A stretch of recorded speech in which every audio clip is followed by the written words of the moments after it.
معلومات میں اضافہ کیا اور سامنے بیٹھے شخص نے اب باقاعدہ غصے سے اپنی مٹھیاں بھیجی تھی۔ ایک مصیبت کم تھی نا، اب یہ بھی مل گئی۔ سعد کے کچھ کہنے سے پہلے دوسرا آدمی بولا، مگر جانان کو سمجھ نہیں آ رہی تھی کہ اس کو کس بات کا غصہ ہے۔ شاید اس نے سعد کو اچھا کہا اور اسے نہیں، اور اس کا شکریہ بھی تو ادا نہیں کیا۔ ہاں، اسی بات کا غصہ ہوگا، جانان نے سوچا، اور پھر اس سڑیل آدمی کو دیکھتے ہوئے بولی، آپ کا شکریہ ان لڑکوں کو بھگانے کے لیے، اور آپ بھی بہت اچھے ہیں۔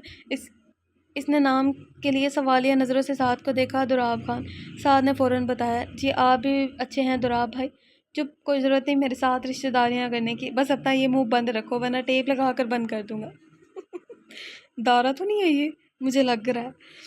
دراب غصے سے بولا اور پھر سے باہر دیکھنے میں مصروف ہو گیا۔ دراب کے اس طرح سے بات کرنے پر جانان نے منہ پھلایا۔ وہ زیادہ تو بولتی ہی نہیں تھی۔ پھر اس نے سعد کی طرف دیکھا، آپ کو پتہ ہے میں پہلی بار غلط تھی سعد بھائی، کسی معاملے میں؟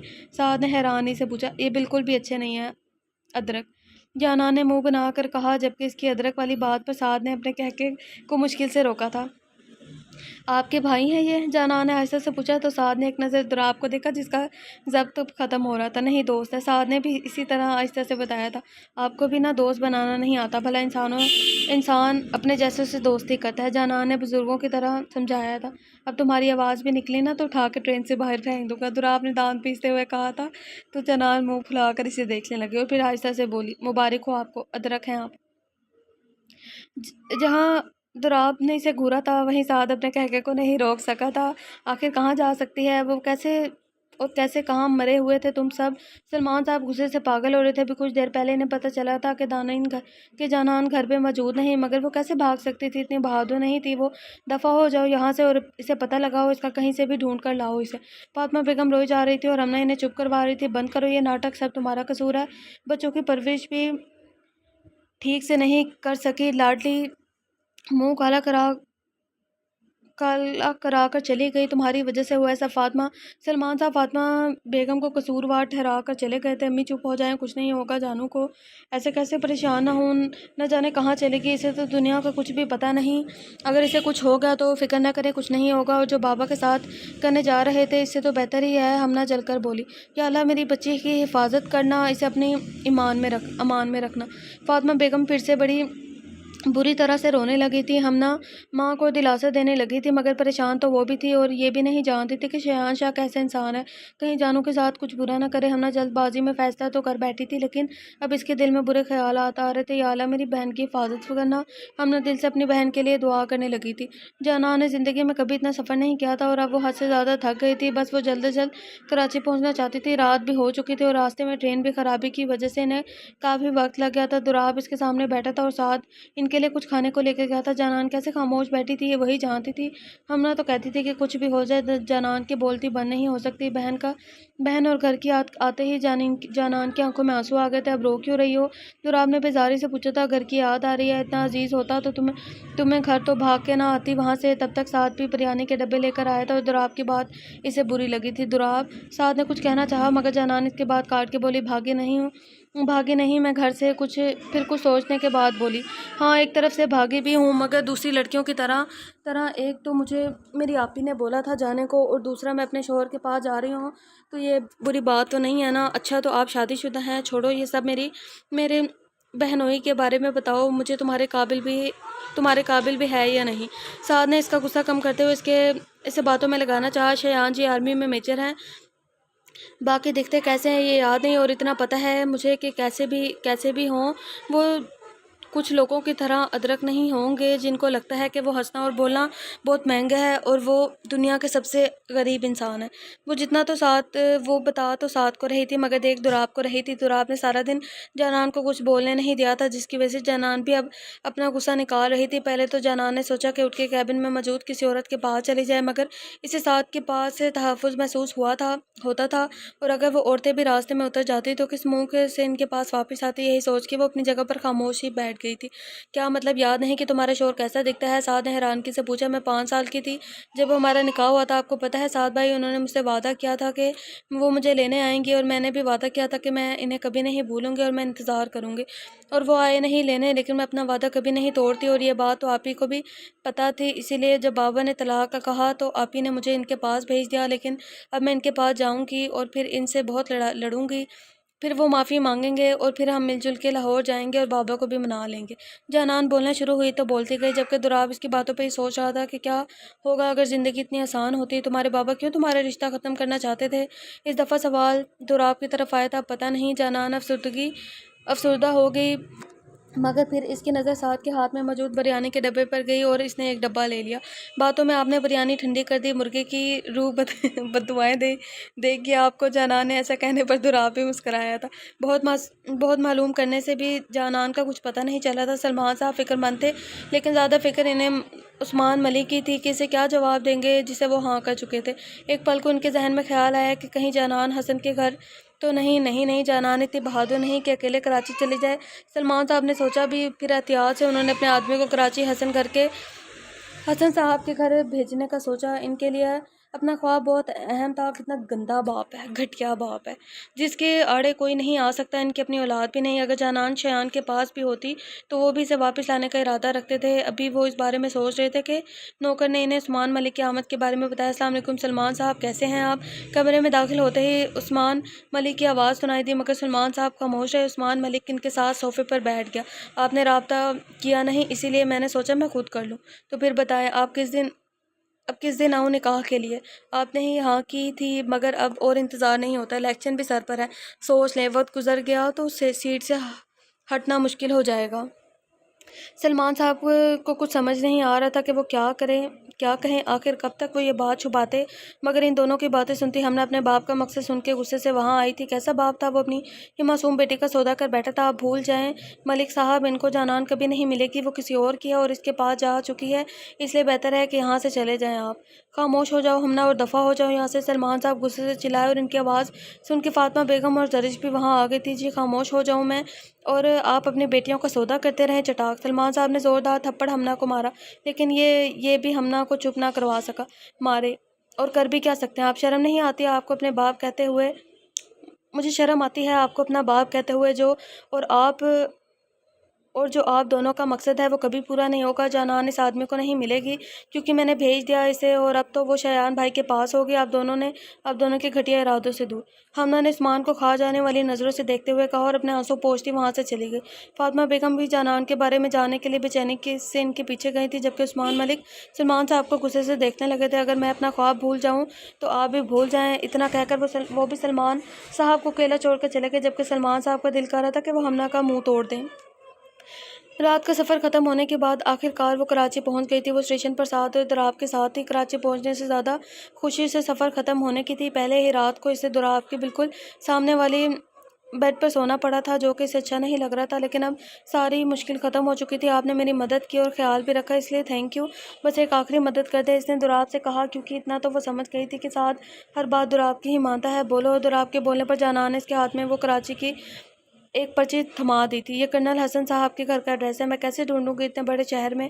آپ مجھے وہاں پہنچا دیں۔ جانان نے بہت امید سے دراب کو دیکھا، اور دراب جس کی زبان پہ انکار تھا اس کی معصوم چہرے کی وجہ سے کہیں دب سا گیا تھا اور اس ایڈریس کو دیکھنے لگا۔ اسٹیشن سے اس پتے پر پہنچنے میں 1 گھنٹہ لگنا ہے، اور جہاں دراب جانا ہے وہ جگہ بالکل مختلف سمت میں ہے۔ دراب نے گہرا سانس لیا اور جانان کو دیکھا۔ چلو۔ جانان کی خاموشی اس کے چہرے پر جھلکنے لگی، خوشی اس کے چہرے پر جھلکنے لگی تھی۔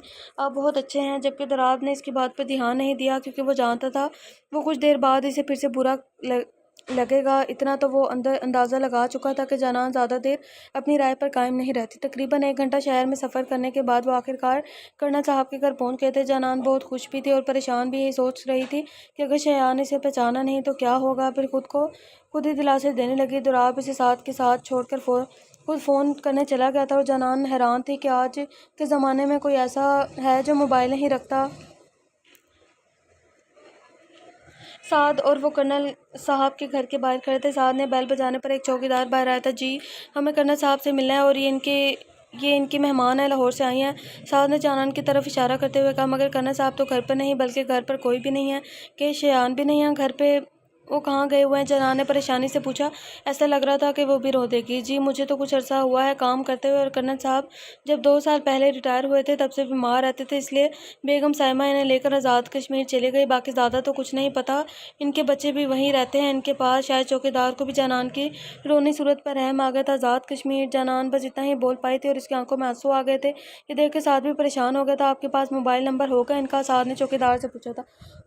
صاحب ہم تو نوکر لوگ ہیں، کوئی کام ہو تو وہ خود فون کر لیتے ہیں، ٹیلی فون پہ اس پر تو کوئی نمبر نہیں آتا، اور ویسے بھی جہاں وہ رہتے ہیں وہاں موبائل کے سگنل نہیں آتے۔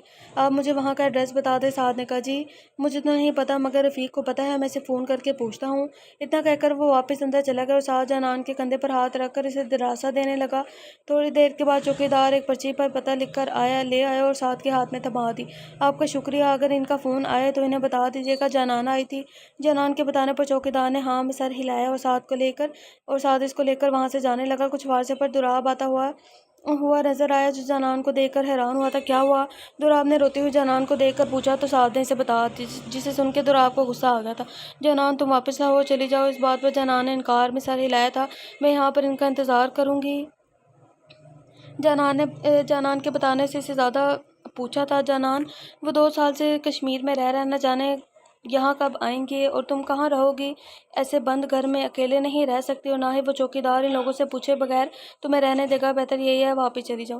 جنان اس کی باتوں پر غور کرتے سوچنے لگے اور پھر بولی میں گھر واپس نہیں جا سکتی، بابا مجھ سے طلاق کی بات کریں گے اور آپی کو کتنا برا لگے گا۔ وہ تو پہلے ہی مجھے نکما سمجھتی ہیں، اور میں ان کے پاس آزاد کشمیر چلی جاؤں گی۔ اور اس بات پر دراب کا پارا ہائی ہوا تھا۔ پاگل ہو گئی ہو؟ کشمیر جاؤ گے؟ جانتی ہو کتنا دور ہے؟ یہاں سے پاکستان کے ایک کونے میں کراچی ہے تو دوسرے میں کشمیر، اور تم تو کسی شہر کے بارے میں کچھ جانتے بھی نہیں۔ عقل سے کام لو اور واپس چلی جاؤ۔ دراب صحیح کہہ رہا ہے گڑیا۔ سعد نے بھی دراب کا ساتھ دیا تھا، مگر جنان بھی اپنی ضد پہ قائم تھی۔ ٹھیک ہے بھاڑ میں جاؤ، تم ہم سے توقع نہ رکھنا کہ وہاں لے کر جائیں گے، اکیلی جاؤ تم۔ دراب انتہائی غصے سے چلایا، جس کی وجہ سے جنان پہلے تو سیم کے ساتھ کے پیچھے چھپنے لگی، مگر پھر اپنا سارا غصہ اور دراب پر نکالنے لگی۔ آخر یہ اس کے لیے کتنا مشکل تھا کہ یہ وہی جانتی تھی۔ میں نے آپ سے نہیں کہا ساتھ آنے کو، آپ نے میری بہت مدد کی، اس کے لیے شکریہ، مگر آپ فکر نہ کریں، اب آپ کو تنگ نہیں کرتی، اکیلے چلی جاؤں گی میں۔ اب بس مجھے اتنا بتا دیں کہ اتنے پیسوں میں پہنچ جاؤں گی۔ اس نے چند ہزار کے نوٹ دراب کے آگے کر کے پوچھا، جبکہ دراب کا دل کیا کہ اس کی عقل پہ اپنا سر دیوار پہ مارے۔ ساتھ تم اسے بس سے چھوڑا اور ٹکٹ بھی لے کر دینا، اب سے یہ اپنے راستے اور ہم اپنے، جب ہماری منزلیں ہی جدا ہیں تو راستہ ایک کیوں ہو؟ دراب جنان کے پاس کھڑا اس کی آنکھوں میں دیکھ کر بولا تھا، کام کی جگہ پہ ملنا مجھے۔ اتنا کہہ کر دراب وہاں سے چلا گیا۔ سعد کو اس کا فیصلہ پسند نہیں آیا تھا، مگر وہ چپ رہا کیونکہ دراب نے کون سا اس کی بات سن لینی تھی۔ وہ جانتا تھا کہ جنان اکیلی اتنی دور نہیں جا سکتی، اس لیے اسے پھر سے سمجھانے لگا، مگر جنان نہیں مان رہی تھی، اس لیے سعد بھی مجبور ہو گیا۔ سعد جنان کو بس اسٹیشن کے کیبن میں چھوڑ کے آ گیا تھا۔ بس کی روانگی میں 2 گھنٹے تھے اور اتنی دیر میں جنان کو وہاں انتظار کرنا تھا۔ دراب اور وہ اس وقت ایک آدمی سے ملنے جا رہے تھے۔ تم نے اچھا نہیں کیا دراب، وہ اتنی دور اکیلے نہیں جا سکتی۔ سعد نے پھر سے دراب کو سمجھانے کی کوشش کی تھی، یہ اسی کا فیصلہ تھا، اب کرے اپنی مرضی۔ دراب وہ بہت معصوم ہے، کسی پر بھی بھروسہ کر لیتی ہے اور پہلی ملاقات میں اسے اچھا بھی بول دیتی ہے۔ اگر کسی غلط شخص کے ہاتھ لگ گئی تو جانتے ہو کیا ہو سکتا ہے اس کے ساتھ۔ سعد جنان کے لیے بہت پریشان تھا۔ وہ پل بھر کی مسافر ہمارا مسئلہ نہیں ہے سعد، سفر میں بہت سے لوگ ملتے ہیں اور جدا ہو جاتے ہیں، اس سب سے کوئی فرق نہیں پڑتا، کیونکہ ہماری منزلیں اور ہیں اور ان کی منزلیں اور۔ مگر سعد مطمئن نہیں تھا، اس نے اپنی زندگی میں کوئی رشتہ نہیں دیکھا تھا، اور جنان کو تو اس نے دل سے اپنی بہن مانا تھا، اس لیے اس کی حفاظت کے لیے بہت فکر مند تھا۔ کون سا فلیٹ ہے؟ دراب کی آواز نے سعد کو خیالوں کی دنیا سے نکالا تو وہ دراب کو فلیٹ نمبر بتایا کے ساتھ چل پڑا تھا۔ وہ اپنے لیے چائے بنا رہا تھا جب کسی نے دروازہ کھٹکھٹایا۔ وہ پریشان ہو گیا اور اپنی پسٹل اٹھا کر دروازے کی طرف جانے لگا۔ اس نے بندوق تانے دروازہ کھولا اور اس سے پہلے کہ اسے کچھ سمجھ آتا کسی نے اس کے ہاتھ میں موجود پسٹل کو ٹانگ مار کر گرایا اور ایک گھونسا اس کے پیٹ میں مارا، جبکہ دوسرا آدمی اس کے منہ پر ہاتھ رکھ چکا تھا۔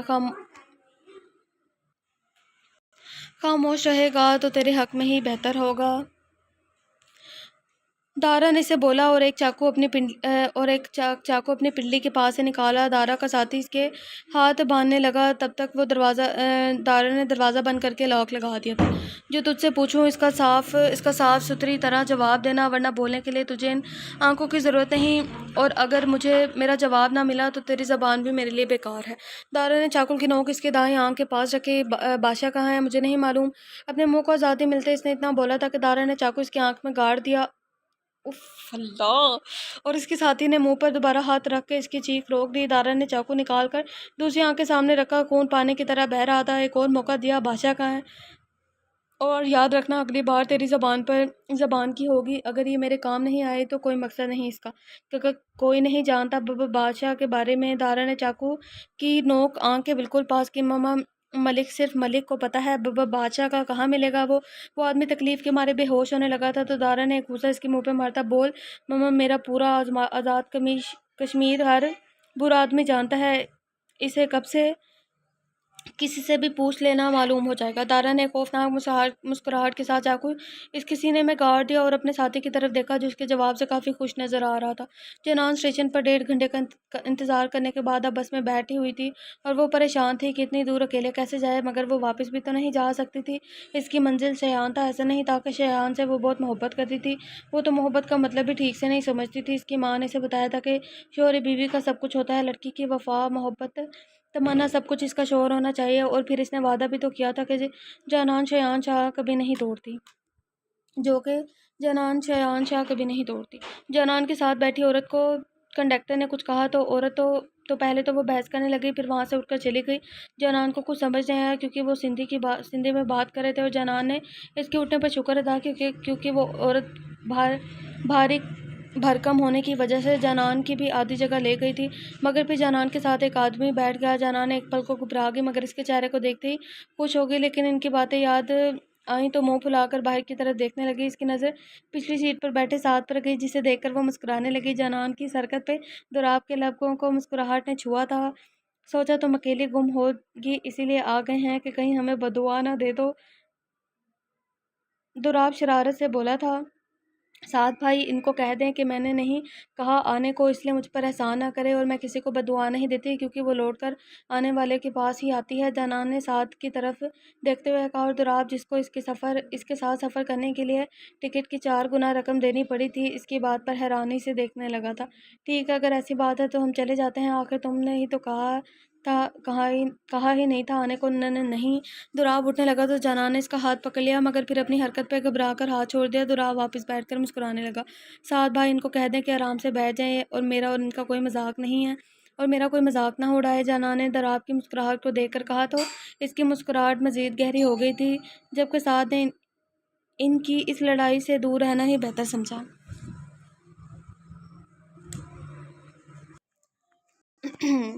بادشاہ کو خبر مل چکی تھی کہ کراچی میں سے ایک اور آدمی کو مار دیا گیا ہے۔ بادشاہ جانتا تھا کہ یہ کام بھی دارا کا ہے، اور وہ سوچ کر تھک گیا تھا، لیکن سمجھ نہیں آ رہا تھا کہ یہ دارا کون ہے اور بادشاہ کے پیچھے ہاتھ دھو کے کیوں پڑا ہے۔ بادشاہ یہ بھی جانتا تھا کہ دارا اب پھر سے اس کے کسی آدمی کے پاس جائے گا، مگر کون؟ بہت دیر سوچنے کے بعد اس کے ایک خاص آدمی کو بلایا۔ جی سردار۔ بہرام نے کمرے میں داخل ہوتے ہی بادشاہ سے پوچھا، ملک پہ نظر رکھو، دارا کا شکار وہی ہوگا۔ تو ہم اپنے ایپیسوڈ کو یہیں پر اینڈ کرتے ہیں۔ یہ تھوڑا سا شارٹ ایپیسوڈ ہو گیا کیونکہ میں نے جانا ہے، تو ملتے ہیں نیکسٹ ایپیسوڈ کے ساتھ۔ اپنا بہت سارا خیال رکھیے گا۔ اللہ حافظ۔